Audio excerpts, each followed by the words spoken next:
2. Despite the fact that I forgot to set up a wake-up alarm, my eyes opened just 3 minutes before we were scheduled to meet. In the real world, I'd never make it in time with that little to spare. But in here, there was no need to wash your face, brush your hair, or pick out what to wear. I just rolled out of bed and equipped the coat over my shirt and left the room. The sound of the door opening and slamming was louder than I expected, and for a moment I wondered if I was still in a bit of dazed sleep. But no, my fellow guest in the room next door had emerged at the exact same time. Asa and I shared a look for about 2 seconds. It seemed that she'd just woken up too, and her brain wasn't running at full capacity yet. In the silence, I heard the number of plates on both doors click and rattle as they shuffled their puzzles. Good, I started to say, but Asana swept her cape aside and raced past me toward the stairs. Why did she run away? But the answer occurred to me immediately. She was going to get to the restaurant a second ahead of me, so she could smugly accuse me of being the one who slept in. No fair! I shouted, starting to run. I couldn't catch up to Asana at full speed, given her likely higher agility stat. Her long hair shone in the morning sun as it vanished around the end of the hallway. I was going to lose the race. I resigned to the bad behavior. I launched myself off the floor and took 1, 2, 3 steps along the nearest wall, dragging the edges of my soles along the flat stone. This was a non-system skill. I called wall running. 3 steps was the best I could do with an equipment bonus, but with an agility dump stat, people like Argo the Rat could probably go much longer. Still, it wasn't enough to get me to the corner of the hallway, so on my 3rd step, I pushed hard and leapt to the far wall around the corner, then jumped off to the handrail on the stairs. I landed right behind Asana, who'd slowed down at the hallway turn that sat at the stairs landing. With 1 more huge jump, I slipped past her and rushed into the first floor lobby. Hey, no fair! She shouted behind me. But athletic competition was inherently unfair. The entrance to the restaurant was past the reception desk. I lowered my center of gravity in preparation for the last 50 feet of the race. Yeah! Went an unsettling cry over my shoulder, and I felt myself being pulled backward. My soles lost their grip, and I slid along the polished floor. Asana had grabbed the hem of my coat. Hey! Foul! Foul! I wailed as I fell onto my butt, but there was no referee whistle. Right beside my face, I heard her say, "Later," as a white leather boots raced past me. Yes, there was no rules or reference in this battle, only our good consciousness limited to what we would do. And I was the kind of person who was furthest from the concept of good conscious. I was a teenage boy and a former beta tester. I reached out without a word and grabbed Asana's left ankle. Hey, what? The fencer exclaimed, a strange abbreviation of, "Hey, what are you doing?" And she lost her balance. A second after we both rolled onto the floor, the NPC lady behind the corner called out, "Please, no disruptions inside the building." We sat at the farthest table in the back of the restaurant and ordered the breakfast platters and coffee. Asana sighed. The last thing I need in the morning is to get all tired out. Well, you were the one who started running first. I was just picking up my pace, that's all. I knew she was lying, but the food arrived before I could call her out on it. The breakfast platter varied depending on the town and establishment. This one had 2 buttered rolls, green salad, cheese, ham, and eggs, which was a fairly orthodox combination. Asana neatly sliced the squares of cheese into 2 triangles and noted, "You don't have to solve a puzzle to get your food." Oh, would you prefer it that way? For lunch, I know a place that sells meals served in a puzzle box. No, thank you, she said, picking up the hard cheese with her fingers and taking a nibble. We ate in silence after that, and it wasn't until the both of us were half done with our plates that Asana spoke again. So why are there so many puzzles over Statchen? Oh, it's because the theme of this floor is puzzles, I said, finally revealing the detail I'd forgotten to tell her last night. The fencer blinked in surprise. You mean it's not just the main town, but the entire floor is like this? Yup. Most of the dungeons are full of puzzles and tricks. It was a floor that really divided the player base during the beta, I can tell you that. There was something odd Asana's look, but with my low communication skill, I couldn't make out what it was. "What does that expression mean?" I asked, sticking ham inside the slit of my mini loaf of hard bread. Asuna shrugged. "Well, it's not that I hate puzzles themselves. I like the Sudoku number games from the Square, and Jigsaw Puzzle, and the Disentanglement puzzles, and But when I think about the 5th floor boss, I get worried." "Oh, good point." At last, I understood why she looked upset. The floor boss we just defeated yesterday, Fuscus the Vacant Colossus, started off like your archetypal RPG golem monster, but turned out to be horribly different. A creature fused with the very chamber itself. It then deployed a number of complex gimmicks and tricks that were huge headaches for the raid party. "So does that mean if the floor's theme is puzzles, that the boss is the same way?" Asuna asked. "Kind of," I admitted. The boss in the beta was kind of like a Rubik's Cube with arms and legs. The row you attacked would rotate. Once you get all sides aligned, its armor would break off. But because everyone just went ham on it, the colors would get more and more out of alignment. Asuna sighed deeply. Her fork paused in midair with a cucumber-like vegetable on it. "That's exactly the kind of thing that Lind and DKB and Kabao from the ALS are going to argue over, who gets to call the shots in battle. Maybe it's better that we tackle the boss with the same group as the last one?" It was bold, but I had to shake off the idea. No way. We had no other choice in the matter to prevent the ALS from rushing ahead, but the entire point of the boss fights is to use a full raid party and to go at the maximum strength, and you never know if it might have been changed since the beta. Probably to make it more annoying, if anything. This time, I had to agree, but I didn't want to imagine a setup more annoying than a Rubik's Cube. But if any pattern held true so far, it was nothing had been made easy since the beta. On top of that, I had another problem to deal with regarding the boss battle, beyond just the potential puzzle tricks. Asuna sensed something in my expression. She chewed on a slice of cucumber and waved her fork like a little flag.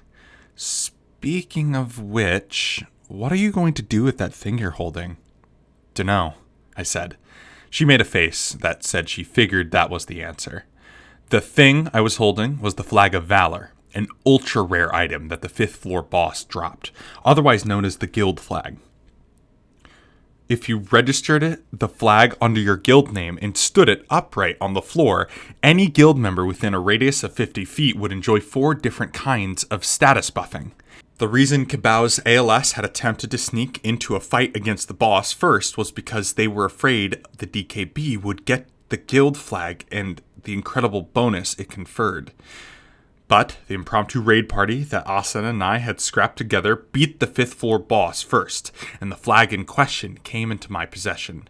Lind probably didn't know about the very existence of the flag yet, so I was going to set up a meeting with the chief DKB members later that day to explain everything. Understanding the man's pride, there was no telling how he would react. When Kabao barged into the boss chamber right after we defeated Fuscus, I gave him the conditions that would need to be fulfilled before I handed over the guild flag. 1, I would hold on to the flag until another one of them showed up, at which point I'd give it up so that the ALS and the DKB would each have one. Or 2, if the ALS and DKB emerged, I would give them the flag immediately. Either one of these would be satisfactory to me, but I knew that neither was a realistic outcome.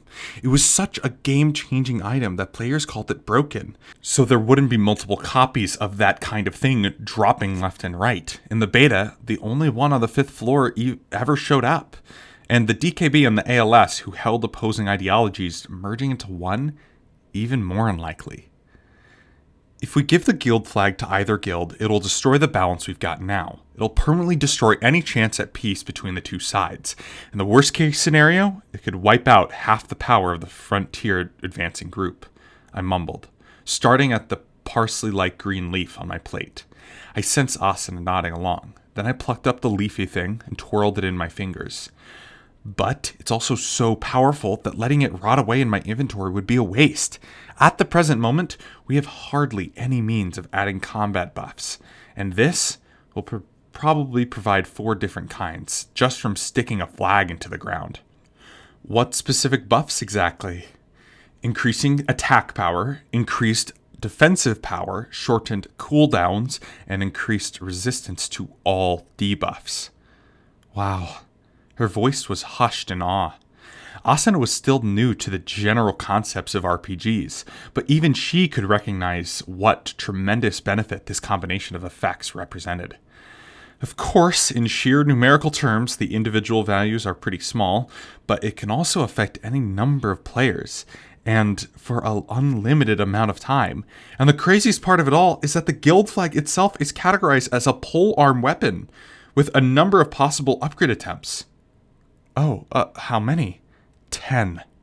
Again, incredulous look across Asuna's face. And I'm guessing that's not to increase its power as a weapon, but it should also affect the buffing percentages. I'm almost afraid to imagine what it would be like if you successfully upgraded it all 10 times. The fencer grunted uncharacteristically.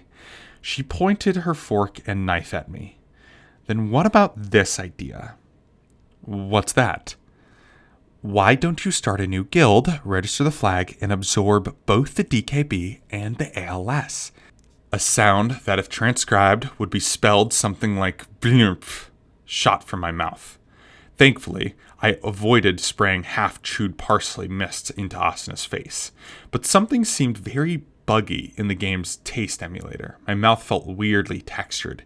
I took a swig of coffee to reset. I inhaled and exhaled several times, then expressed to myself more rationally this time. Absolutely not. 0% chance. 0.000. The look on her face said, "What are you, a child?" She took a delicate sip of her coffee. It was only a suggestion. I know it's not your liking, but I have no desire at all to be the sub-leader of any guild. The most practical version of the idea would be to ask Agile, but even that seemed unlikely to work.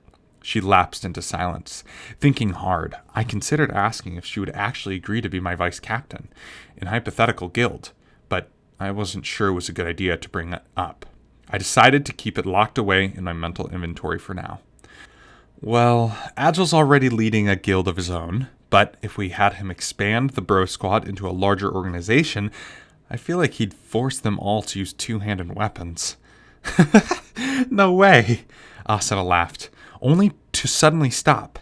She must have imagined herself as a member of the Bro Squad, wielding a huge warhammer.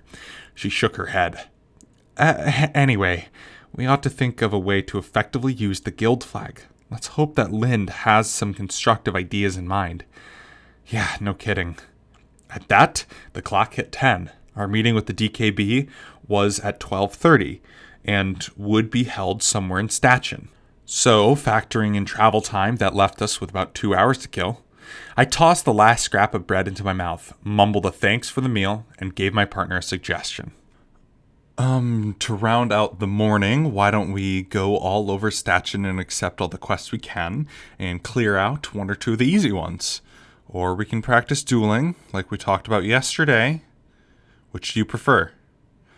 Asuna murmured, but her answer came very quickly. Practice. I don't want to put it off and regret it later. Oh, cool, I said, taken aback by her choice. In that case, let's find somewhere we can be alone. If people overhear or spy on us practice, it'll only have the opposite effect. Sounds good. But do you have a place in mind? I might. I grinned, leaping to my feet. Unlike last night, the teleport square was bustling with players. More than a few had parchment in quill in hand, staring at the numbered tiles. It wasn't yet clear if they were going to be the new generation of Sudokers, but I wished them a silent good luck and hopped through the glowing blue gate at the center of the square. Our destination was Zumfut, the main town of the 3rd floor, but the town itself was not what I wanted. I led us right past the 3 giant boab trees out into the map of the trail. Once I was certain there was no players following us, I took us at a sprint southwest into the deep forest. Monsters targeted us now and then, but at this point, Asa and I were strong enough that an ambush of small tree ants and giant spiders from the forest of wavering mist needed no more than 2 sword skills to clean up. We ignored them and continued running, leaving them all in the dust. Eventually, a valley came into view, the mist trailing through it in ropes of even thicker than usual. I left my map open and continued running through the valley for another minute. Suddenly, the mist vanished like it had never been there, and the tall black banners appeared before my eyes. They featured a scimitar and a horn, and beyond them was a hollow in the valley, inside which there were nearly 20 dark purple tents of various sizes. But this was no ordinary village. It was the campground of the Dark Elf Warriors, a place that only players aligned with the Dark Elf faction of the multi-floor Elf War campaign quest could visit. On top of that, it was an instant map generated for each separate party, meaning the game system itself prevented any other player from even seeing it, much less getting inside. Asuna bowed to the expressionless guards as she passed them, then murmured to me, "It's been over 10 days since we were last here. It's nice to be back, but why now? Are you saying that there's nowhere private we could find in Statchen or Kerluin?" "There are, but there's one thing I wanted to clean up." "And what was that? Isn't the next destination the Elf War quest on the 6th floor?" I nodded.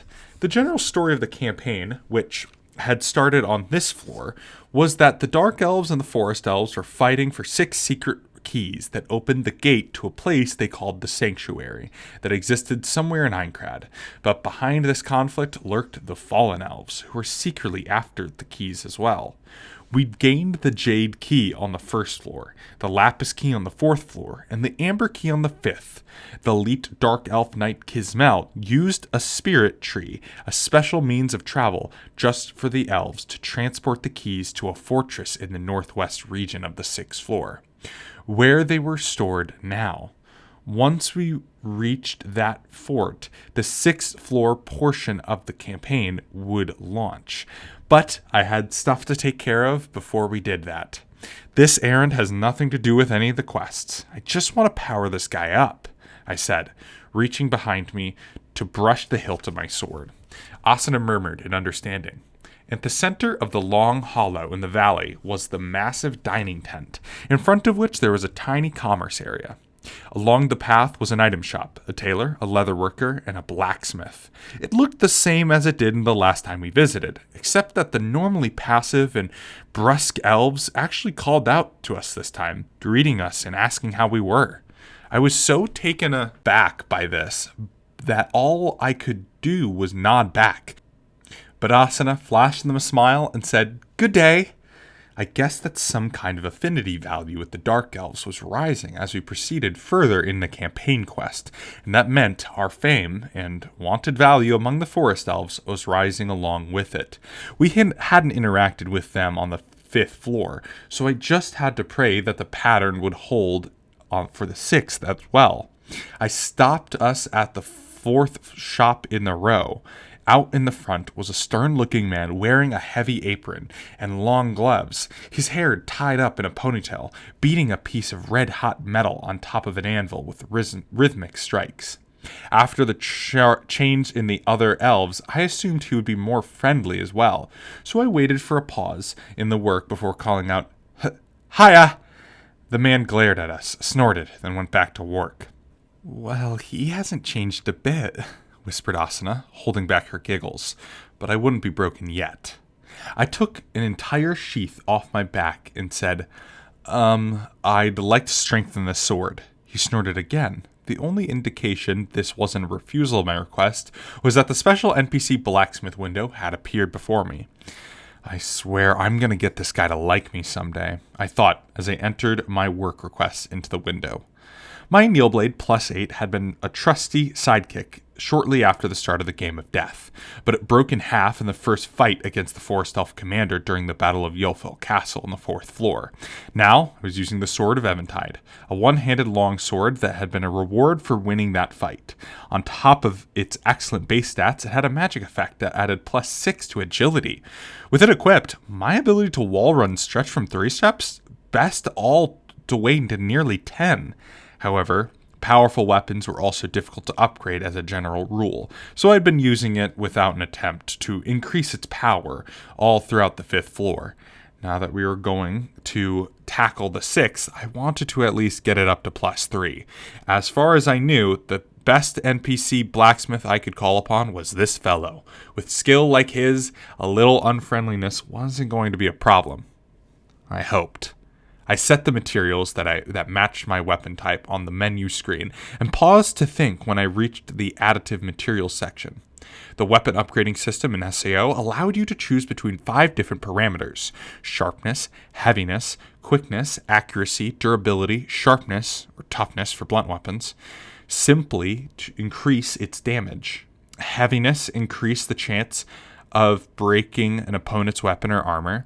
Quickness improved the speed of regular attacks and sword skills, while accuracy improved the critical rate, and durability increased the weapon's own ability to withstand damage. Any of them would be an improvement, but the smart move was to choose the values that match your combat style. So I often chose sharpness with durability for my upgrades, because they didn't interlace with the system assistance the way that others did. I decided I would go for sharpness twice and durability once. So I selected the maximum number of additional materials corresponded to sharpness, then hit the OK button. When dealing with the player blacksmith, you had to manually choose the materials and extras in your own inventory. But with an NPC, it was all automatic. A little bag filled with the materials appeared over the window. I held it out with one hand and grasped my sword with the other.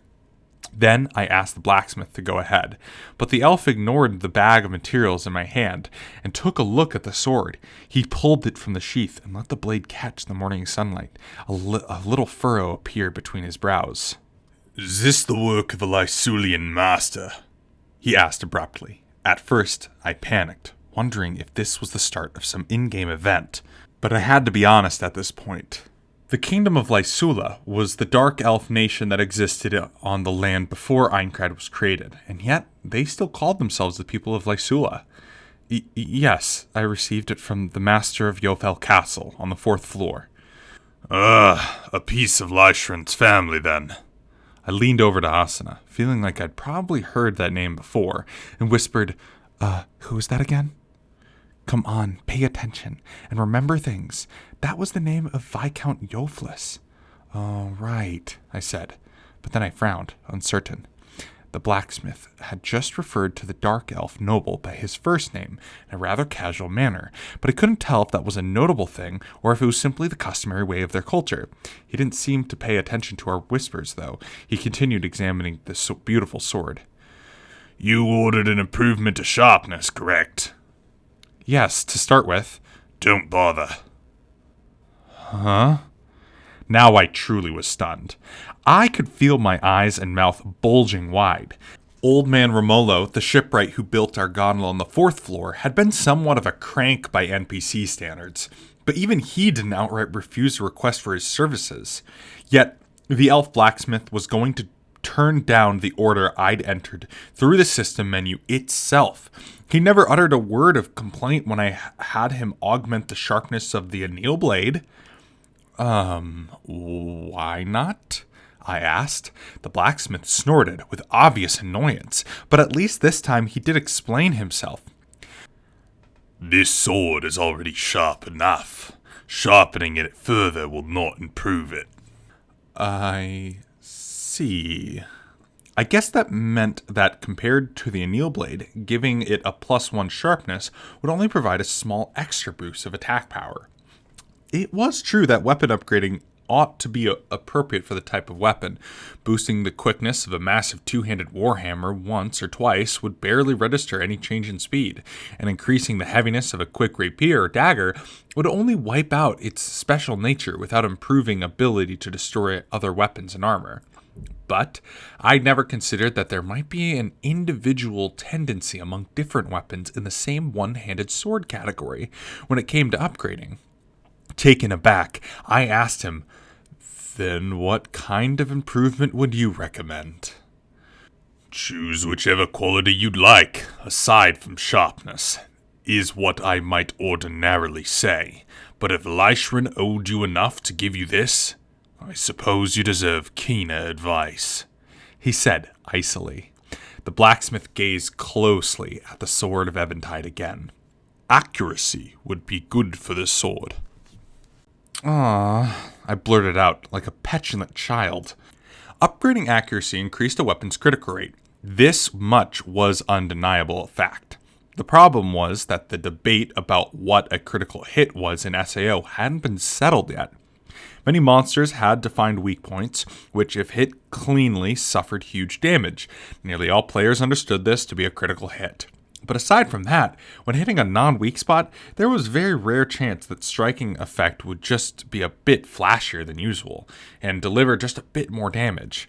It was easier to do this with a sword skill than normal attacks, but it was also not the same thing as the power boost technique you could take advantage of by throwing your arms and legs further into the movement the system helped you make automatically during a sword skill.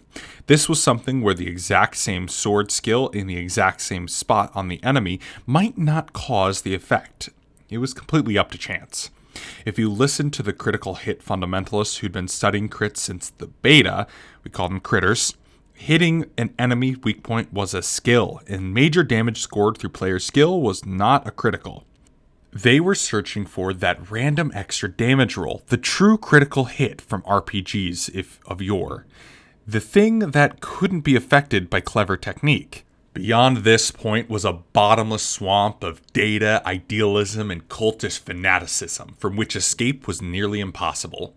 The critters would tell you that the true critical was determined by how truly serious the nerve gear detect the player was, that it was easier to score the more wood your weapon contained, that fewer HP you had left, the higher the rate, the full moon increased your chances, and on and on.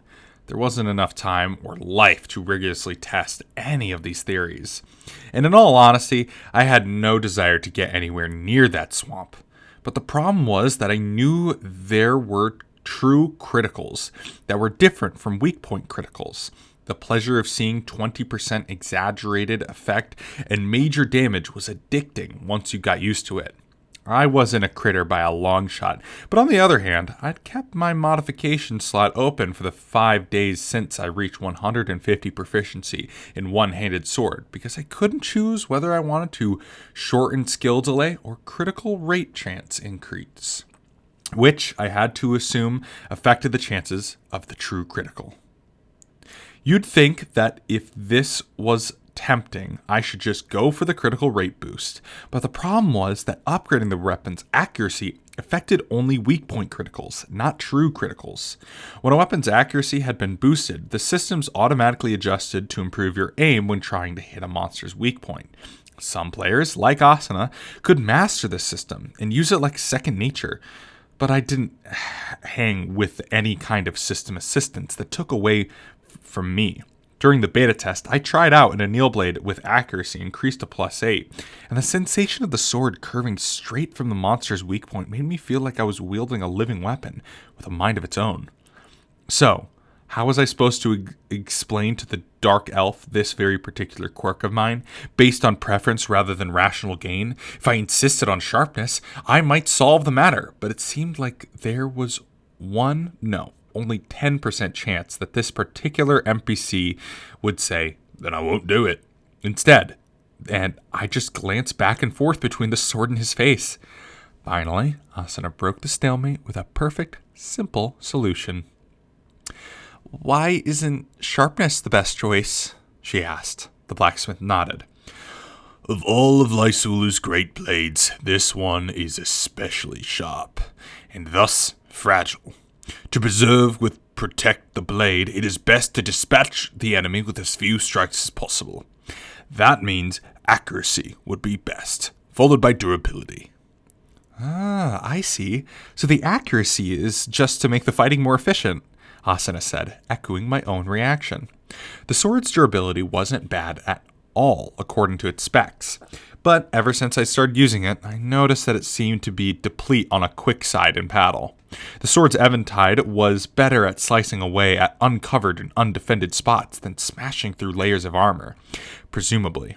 If one focused on hitting weak points from the very start, then the effect of the system assistance kicking in might not be that disorienting. After all, it hadn't eliminated all of my misgivings. But if that was a sword forged by a dark elf, it was probably the best to accept the dark elf blacksmith's advice about it.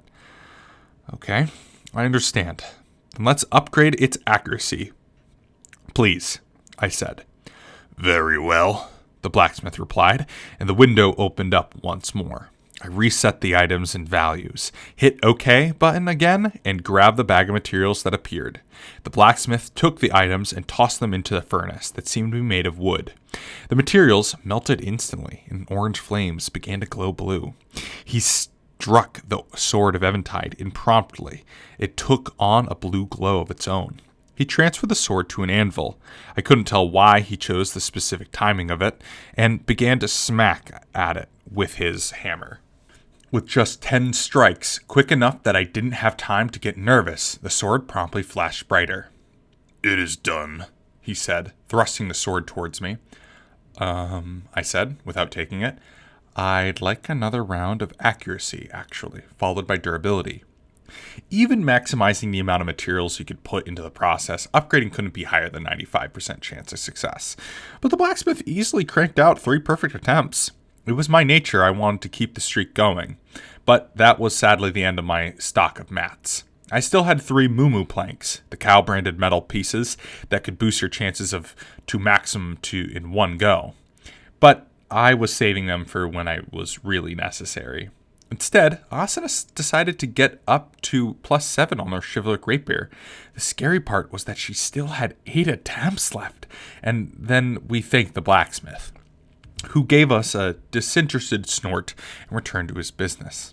I was curious about why he called Viscount Eoflis by name Lyshrin, but we didn't have time, so we would have to wait another day. We also stopped by at the leatherworker and the seamstress for some upgrades to our armor. Both of these were women at least 5 times friendlier than the smith. When this was done, Asa and I moved outdoor, training the grounds at the western end of the encampment. It was now 10:40, so even accounting for travel, we had a full hour of practice. There was no way I could teach every little trick and lesson I picked up over my time with the game, and that was likely to backfire with Asuna anyway. Teaching her more about the essentials and about the mindset that one needed was far more likely to help her make use of her own creativity and proactive capabilities. The problem was that giving a lecture on mental outlook was much harder than talking about technique.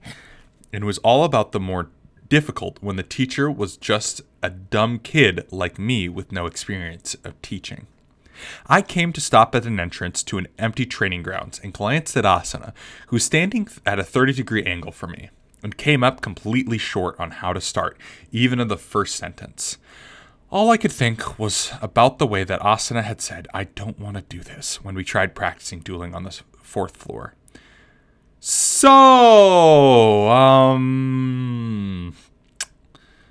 I hemmed and hawed, trying to find an entry point onto the topic. Suddenly, Asuna giggled and said, "Listen, Kirito." "Yes?" "I went into the bath with Argo when we were in the town of Shiaya on the 5th floor. Yes? It sounded familiar to me. I just couldn't wrap around my head why she was bringing it up now. I looked at her suspiciously. Right, I seem to recall that. You and Argo were having a bit of girl-on-girl chat and we were doing no such thing, she said, pouting briefly, then grinned. No, Argo and I had a duel there. What? In the bath? In the bath. With no gear? With swimsuit? Wait, that's not the point. She jabbed me in the gut with her 2 fingers and pressed together. Belatedly, I recalled that we weren't in a town safe zone, but to my relief, she didn't do anything worse than that. But when I say duel, all we did was smack each other with bundles of fragment herbs that they put in the bathtub. Argo asked me if I was afraid of dueling. And what did you say? I was honest. I told her I was scared. But thinking on it, Argo uses all of her points for agility, so she's got even less HP than I have. Yet, in the duel, she fought hard with just a bundle of plants and didn't seem nervous at all. She heads into the latest dungeon without an ounce of hesitation. So in return, I asked her, "Aren't you afraid?" And she said, "Afraid I can't tell you that for free," Asuna said, a remarkable imitation of Argo the Rat's speaking style, and headed for the other end of the grounds. I called out after her, could you explain what was that supposed to mean?" The fencer turned back to her hair long and swishing, gave me a devilish grin. "What do you suppose it means?" How the hell was I supposed to know? I shouted inwardly. The chances were Asuna was trying to say that she was all right now, so I just had to teach her as much as I could in the short time we had. Once she got over the fear of fighting another human player, there was nothing left to hold back Asuna's potential and the sharp point of her chivalric +7 rapier. I glanced up at the forest surroundings the camp and whispered a warning to the man in the black poncho and his friends. Wherever in Aincrad they were now. "Next time, I'm gonna get you." "Huh? Did he say something?" Asuna shouted. "Nothing," I shouted back. I hurrying over to the short grass towards my partner.